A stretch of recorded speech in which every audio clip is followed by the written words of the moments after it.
प्रारंभ में क्या होता है, भक्ति का यही स्वरूप होता है जो आपने जो वर्णन किया।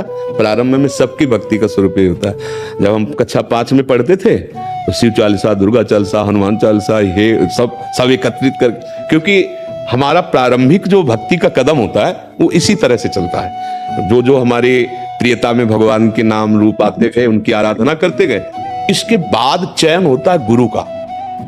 जो रंग लाने वाली बात होती है वो होती है कि जैसे हम विविध चालीसाएं पढ़ी, विविध नाम कीर्तन किए, भगवान की कथा, तो उसके फल स्वरूप मुझे सदगुरुदेव मिले। फिर सदगुरुदेव ने जो नाम दिया, सदगुरुदेव ने जो इष्ट बताया, उसको पकड़ लिया। जैसे गोस्वामी जी ने विनय पत्रिका में सबकी विनय की और सिया राम चरणों में प्रेम मांगा। जैसे अपने लोग कुछ भी तो सबका फल किशोरी किशोर जो लाडली लाल के चरणों में प्रेम। तो अब हमें यह देखना है कि अभी तक हमारी उपासना हमारे भाव से चलती रही, अब हमारे भाव का फल है गुरुदेव के भाव में हमारा भाव समाहित हो जाए, तभी वो सिद्धावस्था मिलती है।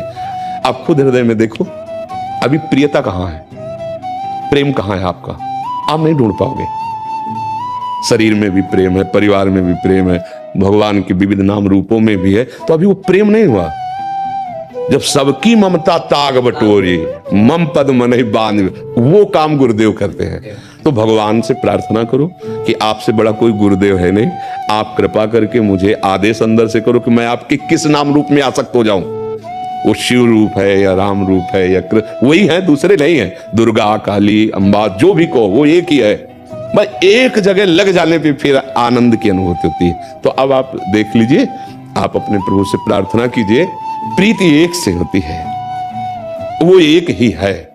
तो जब तक हम नहीं जानते तब तक बहुत रूपों में उसका हम आराधन करते हैं, पर प्रीति एक से करके बहुत रूपों में उसकी भावना कर लेते हैं। जैसे गोपीजन श्याम सुंदर से प्यार करते हैं तो कह रहे जित देखूं तित श्याममयी, अब कोई दूसरा नहीं है, जिधर देखती हूँ श्याम सुंदर ही श्याम सुंदर नजर। गोस्वामी जी राम जी से प्यार करते, वो कह रहे जड़ चेतन जग जीव सकल राममय। ये अपनी भावना एक आराध्य देव पर वही है, लग जाए तो रंग आ जाए। अब ज्यादा समय तो नहीं रहा, अब जीवन का ज्यादा समय तो नहीं रहा, तो अब रंग आना चाहिए। अब प्रभु का कोई एक नाम रूप पकड़ लो और उसी में डूब जाओ। हाँ, एक नाम रूप में कोई प्रभु का पकड़ लो।